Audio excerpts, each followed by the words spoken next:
날마다 살아나는 매일 성경 말씀 묵상 하나님의 말씀이에요.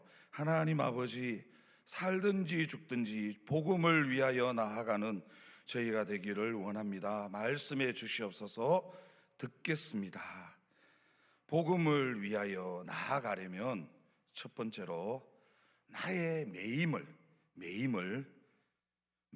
통해 복음을 전해야 합니다.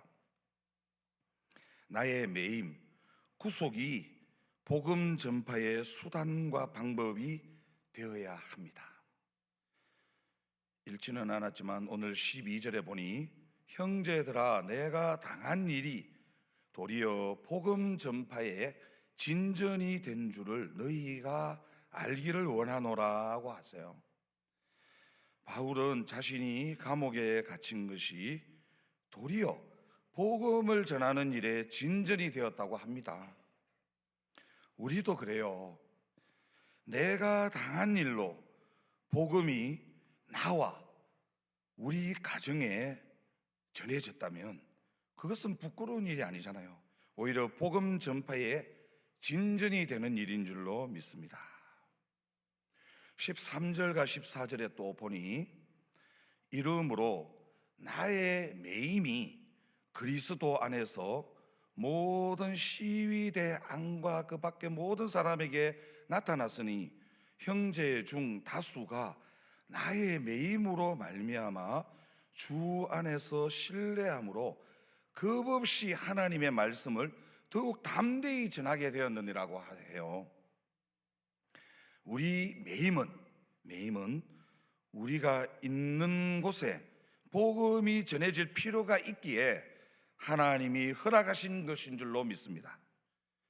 지금 나를 올가매는 매임이 있다면 복음의 매인 줄로 믿으시는 은혜가 임하시기를 소망합니다. 그런데 여러분, 지금 바울에게 가장 큰 고난은 무엇이에요? 못 먹고, 지금 감옥에 들어가 있으니까 못 먹고 못 입는 게 그에게 문제가 아니었어요. 말씀 사역자에게 설교도 못하게 하고 선교도 못하게 하는 것만큼 더 큰 고난이 어디에 있겠습니까? 참 회개했습니다. 이번 주간에 설교 너무 많다고 막 힘들다고. 설교 많은 게 큰 은혜인 줄로 믿습니다. 하지만 바울은 감옥에서 두 사람의 감시를 받으면서도 그들에게 집중적으로 복음을 전하였습니다. 그래서 바울이 오히려 매인 게 아니라 도리어 그들이 바울에게 매이게 되었습니다. 나에게 붙여주신 힘든 사람들도 그래요. 막 보이시죠? 나의 십자가들. A 땡땡님, B 땡땡님, C 땡땡님 막 여기도 내 십자가, 저기도 십자가. 나에게 붙여주신 힘든 사람들도 그렇습니다. 내가 그들에게 매인 것이 아니라 도리어 그들이 나에게 매인 것입니다. 그렇게 믿으시기 바랍니다. 아멘. 그들이 나를 위해서 오히려 복음의 수고를 아끼지 않는 것입니다. 나를 위해서 수고해 주는 것입니다. 바울의 이런 모습은 고난 가운데 있는 성도들에게 얼마나 큰 위로와 격려가 되었겠어요. 아멘.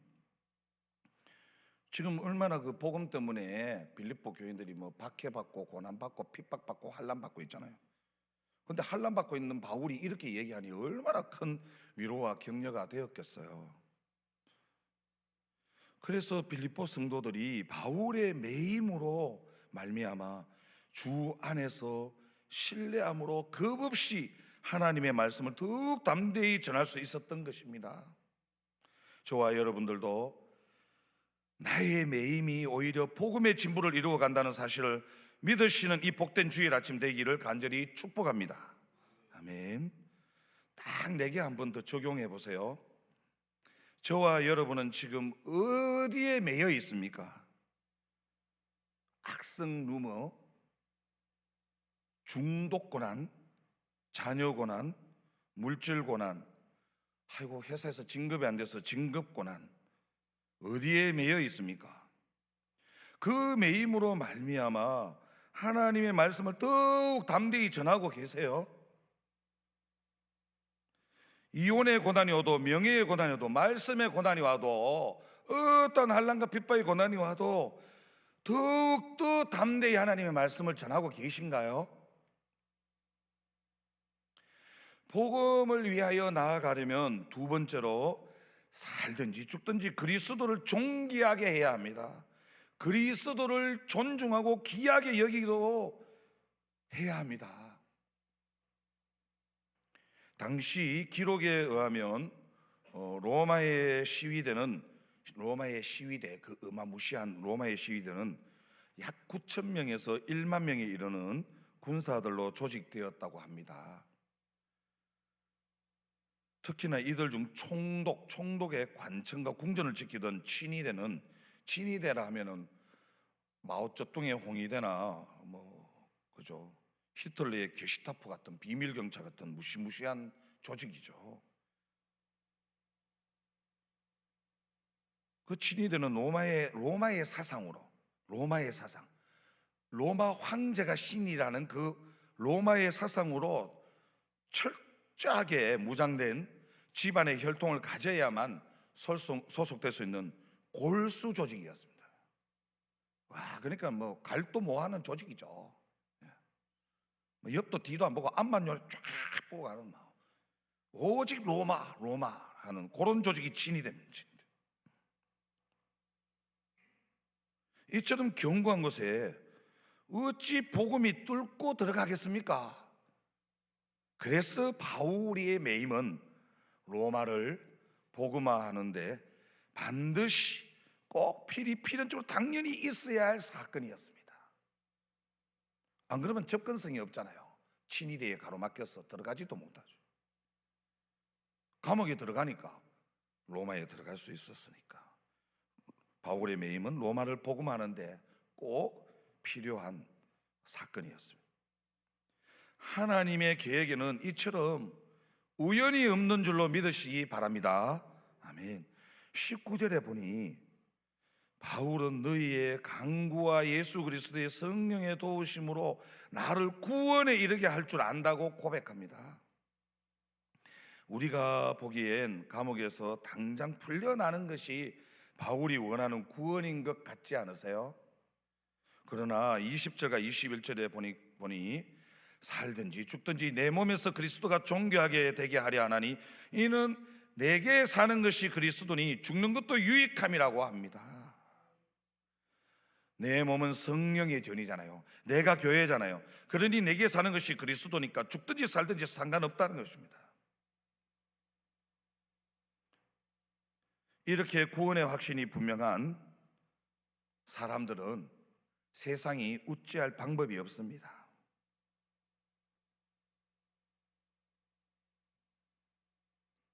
정말 바울에게는 감옥에서 풀려나는 것이 하나도 문제가 되지 않았어요. 영생 얻은 자는 살든지 죽든지 매여있든 풀려나든 어떠한 상황도 다 유익한 것인 줄로 믿으시는 이 아침 되기를 소망합니다. 이런 사람은 세상이 감당하지 못합니다. 아무도 갈지 못합니다. 물론 계속 매여 있으면 육신의 삶이 너무 고통스러우니까 풀려나면 좋겠지요. 세상에 나가 복음을 더 열심히 자유롭게 전할 수도 있을 것입니다. 이런 식으로 사실 타협하고 자기 합리화하기 시작합니다. 어려움이 닥치면. 그러나 그 고통을 감내하면서라도 많은 사람을 주께로 인도하는 것이 내 일의 열매라면 옥에 갇힌 것이 무슨 문제이고 죽고 사는 것이 무슨 문제가 되겠습니까? 살든지 죽든지 아무 상관없잖아요. 내게 사는 것이 그리스도, 죽든지 살든지 아무 상관없지 않습니까? 부활의 주임, 영생이 있고 오순절날 성령이 내게 임해 있는데 옥에 갇힌 것이 무슨 문제고 죽고 사는 것이 무슨 문제가 되겠어요? 아무 상관없습니다. 또 한 번 더 내게 한번 적용 질문입니다. 살든지 죽든지 나를 통해 그리스도가 전파되기를 정말 원하십니까? 나를 도구 삼아, 나를 수단 삼아, 방법 삼아, 매개체 삼아 거칠애로 하든 참으로 하든 전파되는 것이 그리스도가 되기를 정말 원하고 계세요? 내가 복음을 전하고자 하는데 가로막고 있는 장애물 걸림돌은 도대체 무엇입니까? 교회에 가는 것을 거절한 아빠에게 올해가 가기 전에 담대한 마음으로 다시 한번 예수님을 전하기 원한다는 한 초등학생의 어린이 매일 성경 말씀 묵상 간증입니다. 저는 작년에 예수님을 믿지 않는 아빠에게 교회 가자고 말씀드렸어요. 하지만 거절당한 뒤로는 교회의 얘기를 입 밖에도 꺼내지 않았지요. 그런데 오늘 14절 말씀에서 바울은 감옥에 있지만 오히려 사람들은 이것 때문에 자신감을 얻어 더욱 담대히 복음을 전했다고 해요. 저도 올해가 가기 전에 다시 한번 아빠에게 아빠, 예수님 믿고 천국에 함께 가요 라고 담대히 말씀드릴래요. 그리고 아빠가 또 거절하신다고 해도 제 마음은 속상하지 않기를 기도할래요. 저의 적용은 아빠에게 생일 선물 대신에 아빠랑 같이 교회 갔으면 좋겠어요 라고 말씀드릴게요 입니다. 하나 더 간증 나눌게요. 다음은 아빠가 계시는 천국을 소망하며 복음을 전하고 싶다는 6살 어린이의 새싹 매일 성경 말씀 묵상 간증입니다. 저는 작년 겨울에 교통사고를 당해 병원에 입원해 계시던 아빠와 몇 달 만에 만나게 되었어요. 그때 아빠는 저와 형을 보고 많이 우셨지요. 전 아빠를 만나서 좋았지만 아빠가 우시는 모습에 마음이 많이 아팠어요. 하지만 오늘 12절 말씀에서 바울이 고난이 하나님의 복음을 전하는 데 도움이 되었다라고 말한 것처럼 아빠의 사고 뒤로 할아버지께서 매주 교회에 나오시게 되었답니다. 그리고 아빠는 지난 9월에 천국에 가셨어요. 저도 아빠가 계시는 천국을 소망하며 복음을 전하는 어린이가 되고 싶어요. 저의 적용은 할아버지께 교회 소그룹 예배에 사람방 예배에 나가 보시라고 전하며 기도 드릴게요 입니다. 23절에 보니 바울이 내가 그 둘 사이에 끼었으니 차라리 세상을 떠나서 그리스도와 함께 있는 것이 훨씬 더 좋은 일이라고 해요. 우리도 그렇습니다. 그렇지 않으세요? 밤낮 주야로 둘 사이에 끼어 있는 우리 아닙니까? 둘 사이에 끼어 있지 않습니까? 죽는 것과 사는 것, 뭐 진급시험에 붙는 것과 떨어지는 것, 아픈 것과 낫는 것, 미움과 사랑, 부와 가난, 행복과 거룩, 세상과 교회 사이에 끼어서 갈피를 못 잡습니다. 정신 못 차립니다. 그런데 세상을 떠나서 그리스도와 함께 있다는 것이 무엇을 뜻하겠어요? 그저 죽어서 천국 간다는 의미가 아닙니다. 죽어서 영생복락, 하늘소망, 부활소망, 천국소망, 생명수강가에서 주님 손잡고 막 영생을 누린다, 그런 천국 간다는 의미가 아닙니다. 비록 가난하고 몸이 아파도 대학에 떨어져도 그 고난으로 말미암아 그리스도와 함께 있게 된다는 것입니다. 진급이 안 돼도, 잘하는 게 하나 없어도, 노래 음정 하나도 못 맞춰도 예수 동행 갓생 예수와 함께하기, 예수와 함께 살아내기가 된다는 겁니다. 이것이 성도의 인생에, 영적 일생에 훨씬 더 좋은 일인 것이죠. 우리의 일반 승인 출생도 생로병사가 있지 않습니까? 그게 인생이죠. 영적 일생도 있지 않습니까? 허물과 죄로 죽었던 우리가 물과 성령으로 거듭나고, 처음에는 신령하고 갓난 아기같이 신령하고 순전한 젖만 갓난 아기 같은 상황에서 나중에는 단단한 식물도 먹는 장성한 자까지 자라가잖아요. 그것을 위해서 양육받지 않습니까? 바로 그 현장, 그것이 하나님 나라 영생에 사는 자리인 줄로 믿습니다. 그러므로 바울은 24절에 보니 내가 육신으로 있는 것이 너희를 위하여 더 유익하다고 해요. 나의 안락과 평안을 위해 편안하다 하면서 더 살고자 하면 그 인생은 이미 죽은 것이나 다름없는 줄로 믿으시기 바랍니다. 그러면 무슨 유익이 있겠어요? 교회 와서 새벽 예배부터 얼마나 많습니까? 아무 의미 없잖아요. 노동하는 거하고 똑같잖아요. 주님과 예수 동행 안 하면 무슨 의미 있으세요? 아무 의미 없잖아요. 교회 나와서 스티커 붙이고 출석표 붙이고 이게 무슨 의미가 있어요? 예수 동행, 갓생 예수 하면서 예수님과 함께하고 예수님과 함께 살아내는 저와 여러분 되기를 소망합니다. 아직 사명이 남아있는 유익한 인생은 비록 육신이 죽는다 해도 영생을 누립니다. 바꿔 말하면 사명이 없으면 죽음입니다. 성경은 그렇잖아요. 죽음이 모세 보세요. 124 죽을 때도 눈이 밝았잖아요. 육체가 튼튼한데도 죽었잖아요. 왜 죽었어요? 사명이 다 있기 때문에. 사명이 사라지는 순간이 영원한 죽음인 줄로 믿습니다. 마지막 호흡까지도, 마지막 시대 마지막 주자로 사명 다해 달려가는 저와 여러분 되기를 간절히 소망합니다. 그러니 사명이 남아있는 그 인생에 어찌 기쁨과 자랑이 풍성하지 않겠습니까? 사랑하는 대구 부광교회 성도 여러분, 이 땅에서의 삶에 집착하다 보면 죽음이나 상실감으로 인한 두려움의 노예가 되기 십상입니다.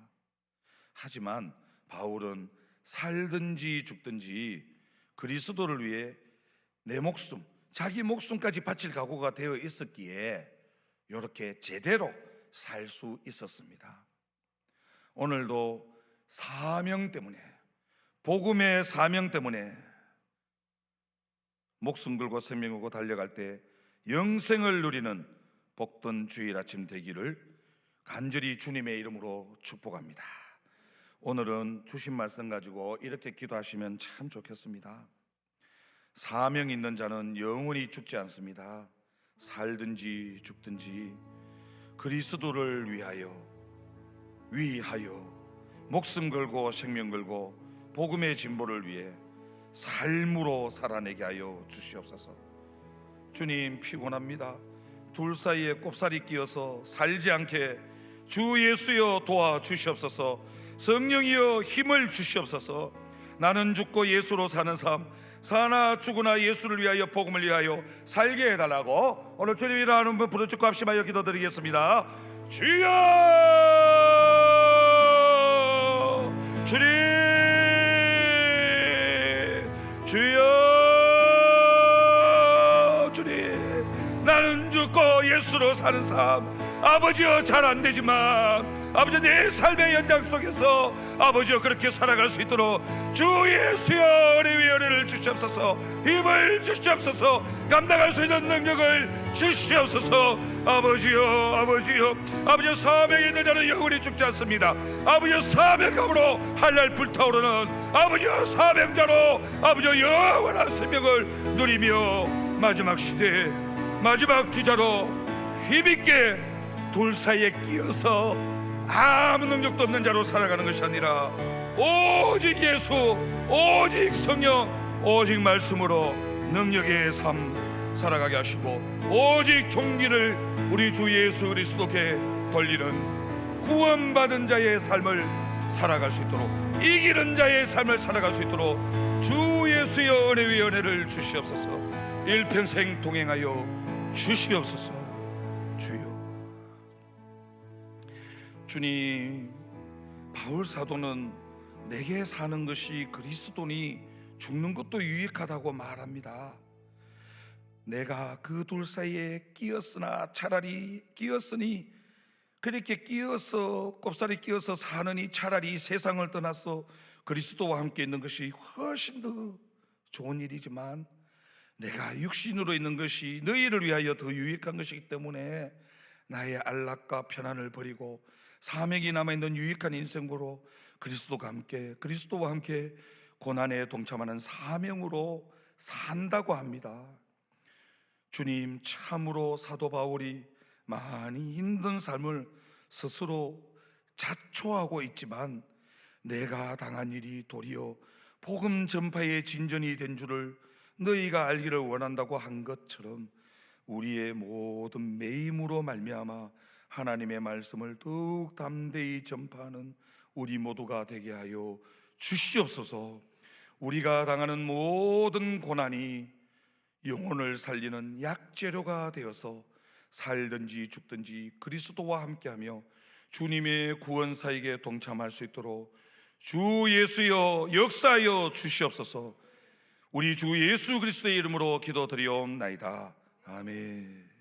지금은 우리 주 예수 그리스도의 한량없는 은혜와 하나님 아버지의 끝까지 살아가심과 성령님의 인치심이 이제는 내게 사는 것이 그리스도니 죽는 것도 유익함이라. 둘 사이에 끼어서 피곤한 인생, 번아웃된 인생, 탈진된 삶이 아니라